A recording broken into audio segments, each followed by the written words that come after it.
Queridos irmãos e irmãs, nós estamos evoluindo, no nosso tempo de Páscoa a respeito dessas verdades que são próprias desse tempo e que nós somos chamados a refletir. Primeiro, grande anúncio da ressurreição, nós temos no domingo da Páscoa e nós temos também na oitava da Páscoa a manifestação do efeito da ressurreição, que é o perdão dos pecados, a festa da Divina Misericórdia. Na sequência, nós temos essa transição entre o Jesus ressuscitado, seu corpo glorioso, para o corpo eucarístico. A Igreja vai mostrando como a Eucaristia é a continuidade da presença de Jesus e a continuidade da manifestação da sua glória, de maneira agora sacramental. Depois nós ouvimos, domingo passado, o texto do Bom Pastor, onde Jesus mostra exatamente o modo como todos nós estamos inseridos e incluídos na experiência da sua graça e do seu corpo místico.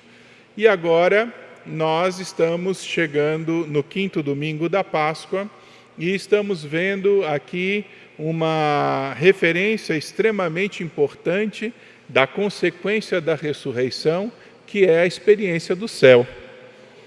Hoje o Senhor fala com seus discípulos do céu.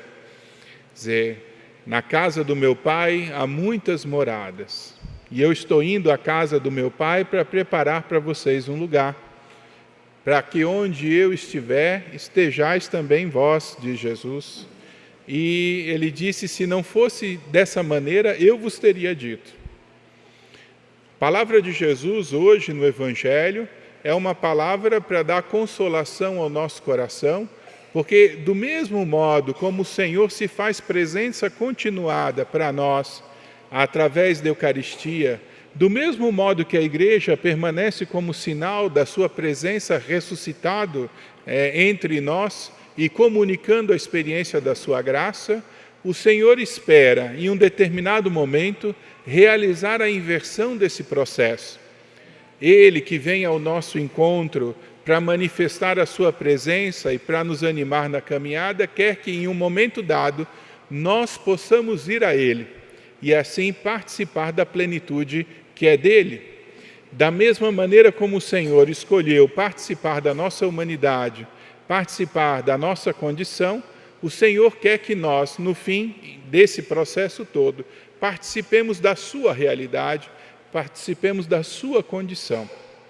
Entrar em comunhão com essa realidade da graça é, em certo sentido, começar a preparar a realidade do céu. Então o Senhor hoje nos diz essas palavras que me parecem são muito interessantes para a nossa reflexão. Hoje o Senhor nos diz, não se perturbe o vosso coração. Para que isso aconteça na nossa vida, é preciso que nós saibamos dar alguns passos de amadurecimento da nossa fé.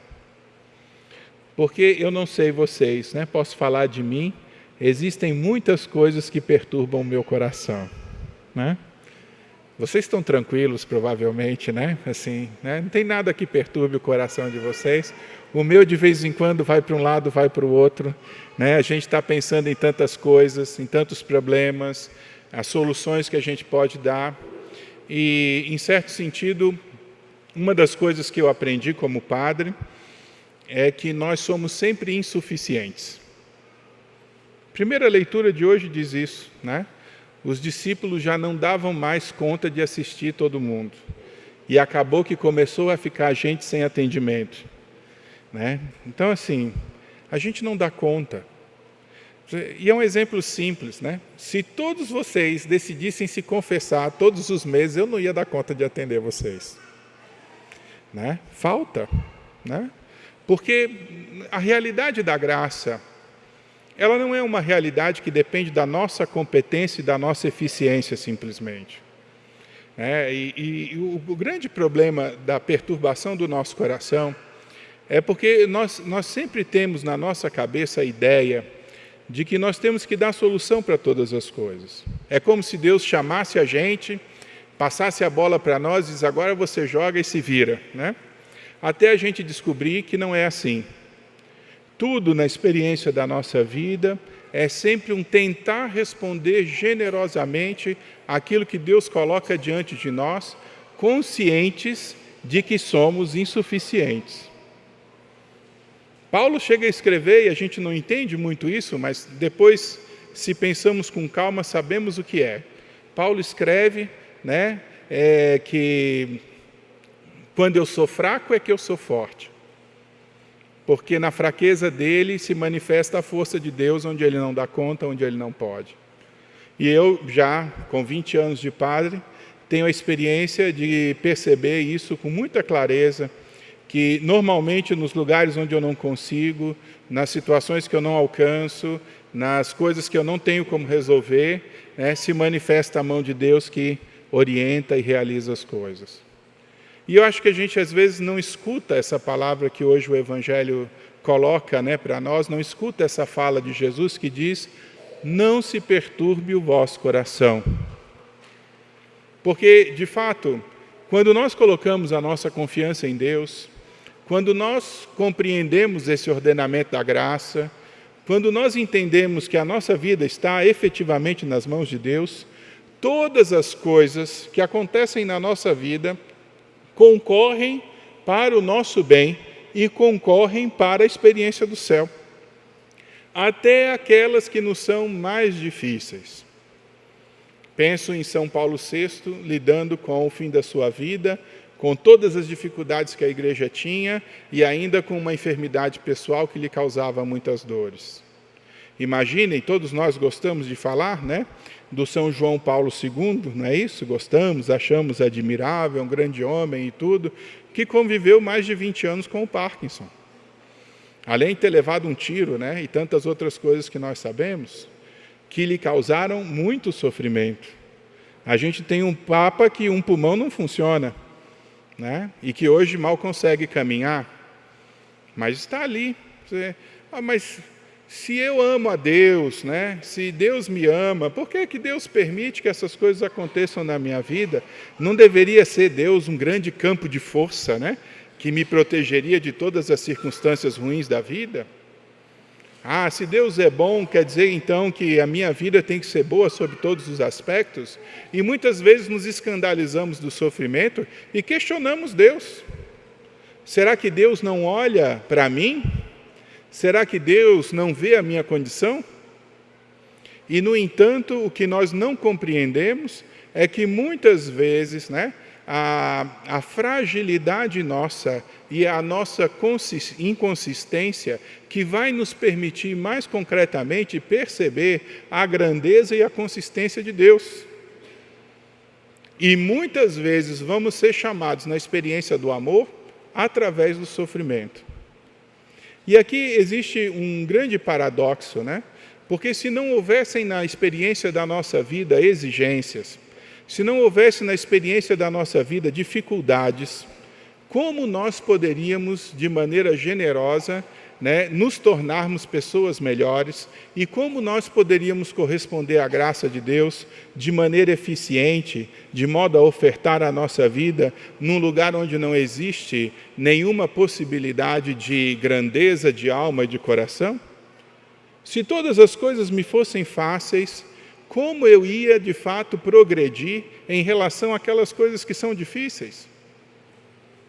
Não é que Deus provoque as coisas ruins, mas as permite, de modo que nós possamos encarar a experiência do mundo, da vida e das situações como oportunidades também de responder à realidade da graça que já recebemos, que se encontra em perspectiva definitiva, mas que o Senhor também nos permite procurar e alcançar.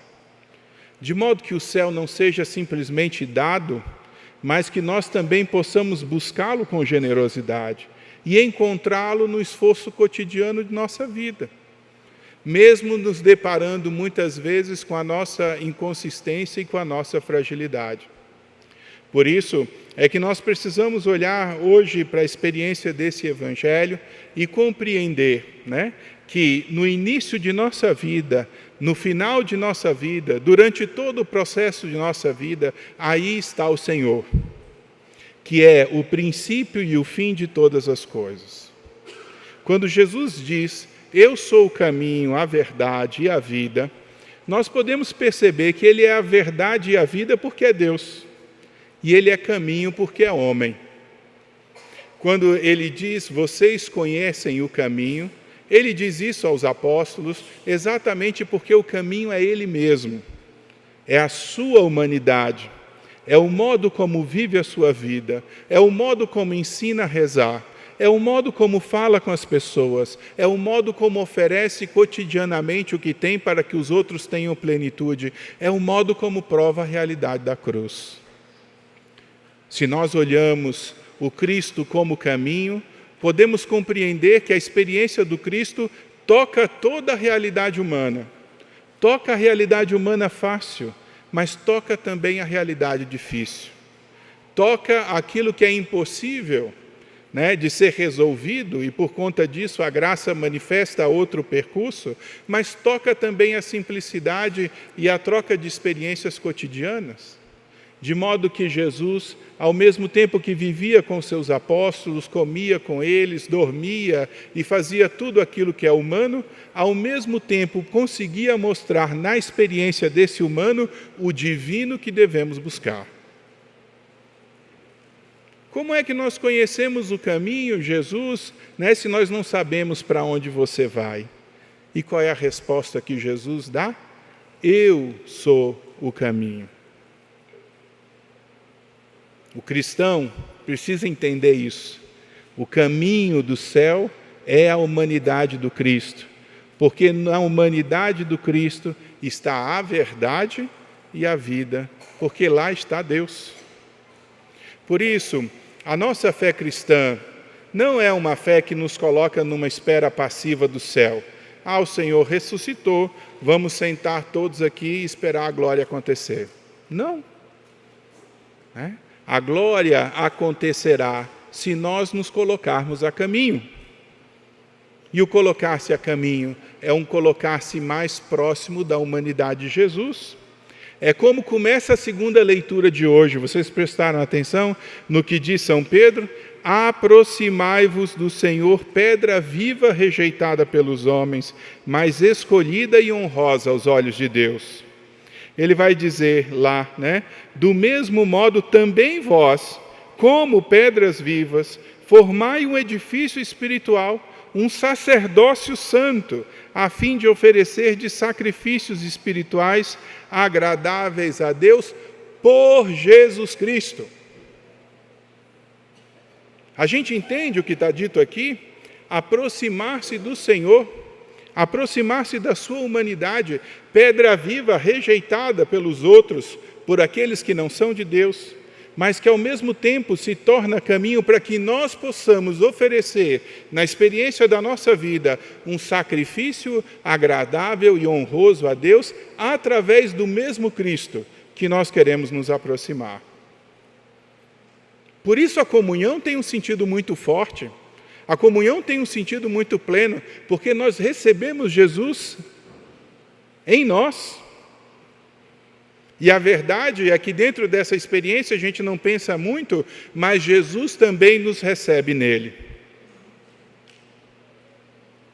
A gente entende bem essa parte de receber Jesus, mas a gente não percebe o quão mais importante é sermos recebidos nele. A experiência de nós que somos o corpo místico de Cristo, a igreja, que estamos reunidos e vinculados ao Senhor, numa dimensão espiritual muito mais profunda, que nos convida a participar da realidade de Cristo, nos tornando parte do próprio Cristo.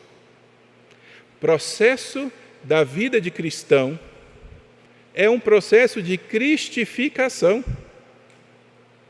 Por isso é que nós precisamos entender que a santidade, ela não é um opcional, ou não é uma condição de excelência extravagante e superior de pessoas extraordinárias e de grandes heróis. A santidade é o caminho próprio da vida do cristão. Um cristão que não se preocupa em procurar a santidade, com todo respeito, não é cristão. E, ao mesmo tempo, a santidade não é essa realidade de impecabilidade que muitas pessoas, às vezes, querem colocar num perfeccionismo cartesiano. Nós não somos matemáticos e o ser humano não é matemática. Na verdade, a santidade corresponde numa docilidade generosa e amorosa a Deus, muito mais do que a ausência de pecado. Nenhum dos santos que nós colocamos nos altares foram santos no sentido de impecabilidade. Todos eles foram santos no sentido de adesão e de proximidade com o Senhor, de modo a tornar a vida deles o mais próximo possível da vida de Jesus. De que maneira? Numa docilidade amorosa à graça de Deus, que atuando neles os fizeram mais homens, mais mulheres, no sentido de uma perfeição humana e de uma excelência que nós não alcançamos pela nossa própria competência, mas que só alcançamos pela experiência da graça de Deus. Paulo mesmo escreve isso em uma de suas cartas: pela graça de Deus, eu sou aquilo que eu sou. Pela graça de Deus. Por isso, eu quando penso na minha vida, e a gente escuta tantas pessoas falando tantas coisas sobre nós, eu só penso nesse sentido, porque assim, o que é meu é muito pouco. O que é meu é muito pouco. E o que é de Deus, na nossa experiência de vida, é uma abundância tão grande, porque Pedro uma vez chegou para Jesus e disse: nós deixamos tudo para te seguir, o que a gente vai ganhar em troca? E Jesus, com muita tranquilidade, diz a Pedro, 100 vezes mais nessa vida, com perseguições, e no final, a graça do céu. E eu penso, eu deixei a minha casa com 16 anos de idade, não tinha nada para deixar, nada. Com a cara e com a coragem de adolescente, eu fui para o seminário, E o que eu sou hoje, tudo que eu sou hoje é pela graça de Deus, que sustenta cada dia os passos que a gente dá. De modo que a gente precisa, na verdade, ter um cuidado muito grande na nossa vida, de manter uma docilidade ao Senhor, de modo que a nossa vida corresponda ao que Ele nos chamou a viver. Como é que a gente chega no final da vida fiel ao sacerdócio? Vivendo cada dia como padre, vivendo cada dia como sacerdote, fazendo as nossas orações, cumprindo o nosso ofício a cada dia, no fácil e no difícil. Como é que um pai de família alcança a santidade? Alcança a santidade na paternidade, a mãe de família na maternidade, vivendo cada dia e procurando responder naquele dia aquilo que o Senhor colocou. E, nesse sentido, sermos bons, querer fazer aquilo que é próprio da nossa própria vida de cristão. Será que eu vou ser fiel a minha vida inteira? Quando eu chegar lá no final da vida, 5 minutos depois, eu respondo a pergunta. Mas para chegar lá, a gente precisa ter pelo menos a retidão de intenção, o esforço, a opção fundamental por aquilo que Cristo nos deu, para que a cada dia a gente responda ao hoje, de maneira que a cada dia nós nos aproximemos dessa graça definitiva, que é a graça do céu. Esse lugar que o Senhor nos preparou e que nós construímos, vamos dizer assim, a nossa presença lá, na medida em que nos mantemos unidos a esse Senhor que nos dá a graça todo dia. De modo que a gente precisa fazer uma pergunta aqui necessária. Como é a minha relação com Deus? Será que Deus na minha vida ainda é um ilustre desconhecido, que eu trato respeitosamente porque sei que é importante? Venho aqui uma vez por semana, por respeito e por saber que é importante, mas sem nenhuma proximidade ou nenhum entendimento? Será que eu já me tornei amigo do Senhor, no sentido de partilharmos ideias, sentimentos, perspectivas? Ou será que eu já aprendi a amá-lo, de modo a poder oferecer todo o meu ser a Ele? Quando nós olhamos o diálogo de Jesus com Pedro no final, e Pedro é perguntado pelo amor, né? No português a gente não consegue entender bem o assunto, porque o modo como Pedro responde faz toda a diferença no grego, né? Porque Jesus pergunta, Pedro, tu me amas, né? E Pedro responde, Senhor, eu gosto de você. E o Senhor acolhe isso, apacenta o meu rebanho. Mas gostar é pouco, né? Ele pergunta de novo, Pedro, tu me amas? E Pedro responde, no grego dá para ver, Senhor, eu sou teu amigo. Ele diz, apacenta o meu rebanho. O Senhor pega o que a gente tem para dar toda vez, né? Mas a gente vê que o próprio Pedro está constrangido com a resposta, porque ele está calculando aquilo que ele consegue dar, né? No final, Jesus pergunta de novo, Pedro, tu me amas? E aí Pedro chora. Vocês entendem por que Pedro chora? Porque ele se dá conta de que ele está aquém daquilo que o Senhor está pedindo para ele. Porque ele disse que gostava, ele disse que ele era amigo e o Senhor está pedindo mais. E quando o Senhor pede mais, ele chora porque ele se dá conta da sua fragilidade. Mas ao mesmo tempo Pedro é generoso. Ele diz, Senhor, tu sabes tudo. Tu sabes tudo, né? O Senhor sabe quem eu sou. Tu sabes que eu te amo. E aqui ele dá a resposta justa. Por quê? Porque o amor de totalidade que o Senhor pede, né, Pedro alcança na terceira resposta e não na primeira. Eu acho que a gente é assim às vezes, né? Numa primeira resposta a gente diz, Senhor, eu gosto de onde é que a gente está, né? A gente está nessa? Eu gosto do Senhor, né? Tu me amas? Senhor, eu sou seu amigo, né? E aí ele vem e diz, tu me amas? Pedindo, de fato, uma totalidade, uma resposta maior. Eu vou dizer a vocês que existe grande felicidade em responder generosamente a Deus na nossa vida. Existe grande felicidade, porque o Senhor é capaz de nos permitir lidar com todas as coisas na presença dEle, com a resposta ajustada, com a resposta certa. Mas nós precisamos ser generosos na nossa resposta. Então hoje, diante desse belo Evangelho, onde Jesus diz com muita tranquilidade, né, que prepara para nós um lugar, que o destino nosso, que nos unimos a Ele, é o céu, é a graça, que Ele está preparando um lugar na mesa dEle para que nós possamos sentar juntos e comungar com Ele de todas as coisas que são dEle. Ele quer nos dar tudo aquilo que é dEle, e Ele está dizendo isso hoje no Evangelho, para que onde eu estiver, vocês também estejam. E Ele diz para nós não termos preocupação no nosso coração. Porque se o fim já está definido, nós precisamos lidar com o caminho.